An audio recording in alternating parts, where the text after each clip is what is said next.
Oscar, hello. Been practicing your Australian accent G'day, mate. across the ditch last week. Mate. Yeah, welcome back. You always ham it up when you go overseas as well. You turn into a bit of a stereotype. Here you go.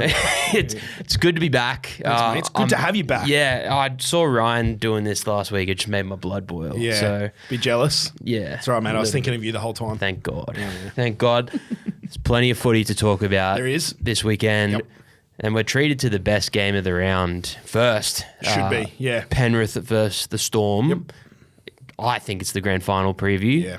Tell me how you feel. Yeah, all roads seem to be pointing that direction, the way Penrith have played, particularly over the last month since Nathan Cleary returned from injury. I wrote in the Neds blog this week as well, which you can find on the website, but he's 4 games since returning. He kicked a 2-point winning field goal in his first game back. He had 3 tries and 2 assists the following week. He scored the match winner against Newcastle 2 weeks ago. And now most recently, he had 3 try assists in 3 minutes to put the Eels away at the death. So what he's doing, even for his lofty standards, it's worth tuning in at the moment if you haven't seen what Cles is doing for this Penrith attack. And then Melbourne probably have gone the other way. They've been the form team of the comp all year.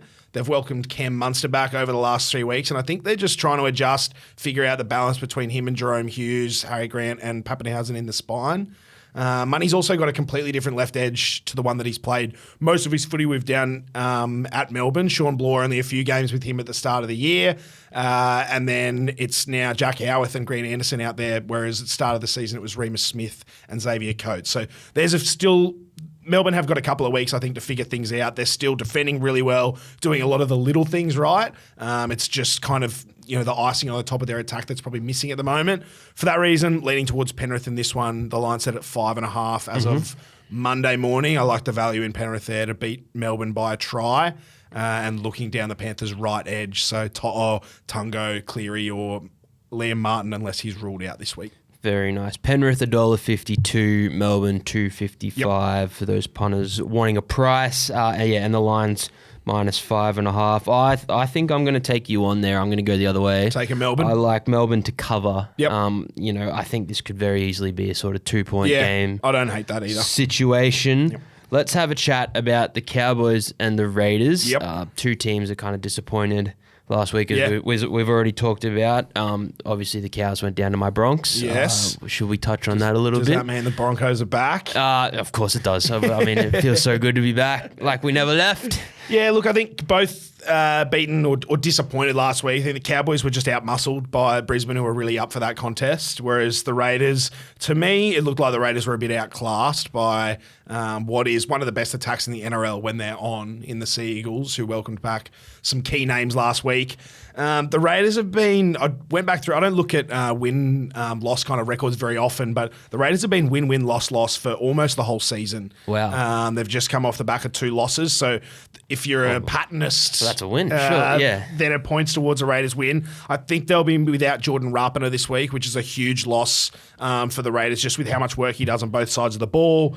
I think there's just a little bit more upside in the Cows. Very disappointing last week, but we've seen them adjusting and fine-tuning their attack over the last couple of weeks. Nanai and Chad Townsend doing some really nice things with Drinkwater on the right edge, and then Tommy Dearden asking a lot of questions with his running game at the moment. So leaning towards Cowboys 1-12 up there in Townsville in this one. And that right edge, Timoko up against Val Holmes, who's been spotted up a few times recently. And then Drinkwater, given how involved he is in the Cows attack. It's actually the exact same price for that game as Penrith Storm. The Yeah, Cowboys are $1.52. The Raiders are $2.55. Yep. The line's set at 6.5 for this one. And if you like Oscar, Cowboys 1-12, you can get that for $3. Yeah, I think that's pretty good value there. The moment. There's one more game you wanted to discuss, and that's the Sharks and the Knights. Yeah, 2 more teams, still thereabouts in the finals race. I think all 3 of these games are featuring clubs that are at least still fighting to keep in touch with the 8.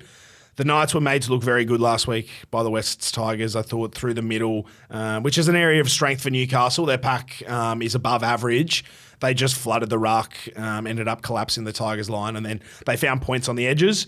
We bagged Newcastle last week and Adam O'Brien over his halves selection. And we were just talking about that try that Fletcher Sharp scored, a miracle kick from Ponga and then another miracle kick from Fletcher to, I think he bagged 4 last weekend. That was a really good example of a guy like Tyson Gamble, who we gave him his flowers for his effort areas, but he's not a natural ball player.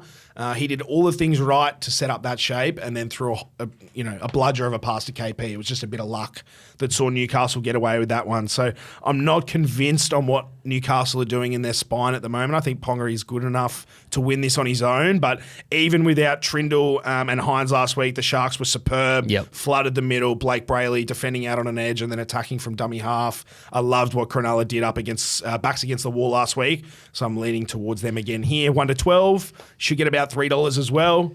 And looking at their right edge, Jesse Ramian or Katoa for points. You've hit the nail on the head there. Cronulla Sharks 1-12, $3. Nice. And the line for that game, 8.5. Are you? So what side of the line do you sit on there? Yeah, if you're a Newcastle Knights fan, I don't hate the value in 8.5. Obviously, Sharks still missing some key contributors to their attack, but I just think they're defending too well, and there's enough combinations on either edge there for them to trouble Newcastle here. Very nice. Yeah. All right, looking forward to it this weekend. Let's go. Let's eat.